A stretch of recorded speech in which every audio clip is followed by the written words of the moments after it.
Today we're making hummus. Welcome to my home. Now, I've never made hummus before, but I love hummus. I am a big fan of hummus, so I thought I would make this and say, hey, this should be pretty easy. We are starting off with garbanzo beans. Yep, garbanzo beans. These are dried organic garbanzo beans that I'm using, and I'm going to use 1 cup of them soaked in water with a teaspoon of baking soda. That's it. I'm going to let that soak overnight, and then when we come back, I will show you what you have. My beans have gone and they soaked overnight. I drained them, and then I put them into a container and filled it with water. I'm going to add to that container 1 teaspoon of baking soda, then place this on the oven and let this cook. I'm going to bring it to a boil and actually, simmer, boil these for about an hour. You want to cook these until they can be falling apart. It is wonderful. Overcooked is much better than undercooked. While our chickpeas are cooling, or garbanzo beans, they are the same thing, let's finish up the sauce part. And this is really cool, and what I really like about this. I have 4 cloves of garlic. These are unpeeled, I didn't do anything to them. 1/3 cup of lemon juice. 1 teaspoon of kosher salt. This is cumin. And then 2/3 cup of tahini, and this is our homemade tahini since I couldn't find any in my area.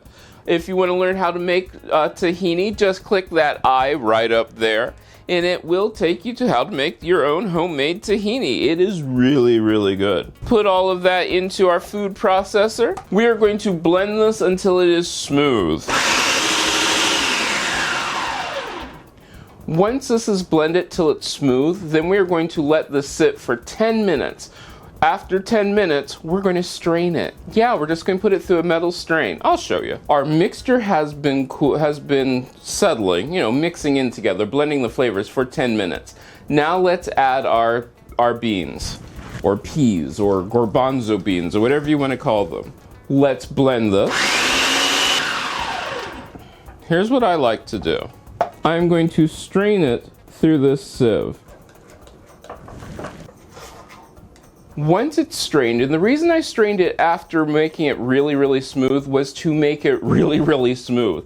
This will be super, super creamy. You can take it for, go blended for a longer period of time, but let's give it a taste. That is delicious. That is like the absolute best hummus that I think I've ever had. It is so super creamy and so, I don't want to say sweet, but it just has this smooth and wonderful taste to it. Now you can put olive oil on this. It is so garlicky and so good. You can add like extra lemon, whatever you want. Spice it up however you want. But this is wonderful. I highly, highly, highly recommend this. You can make hummus yourself without having to spend a ton of money for it in no time. Imagine this on crackers, put it on toast, wonderful. Refrigerate it, keep it covered, it will last for a while. I do recommend this. If you make this, let me know. Don't forget, if this is your first time here, remember to subscribe. Every Tuesday is a recipe, and you can make things that you would normally go out and buy yourself because, like I always say, why buy it when you can make it yourself?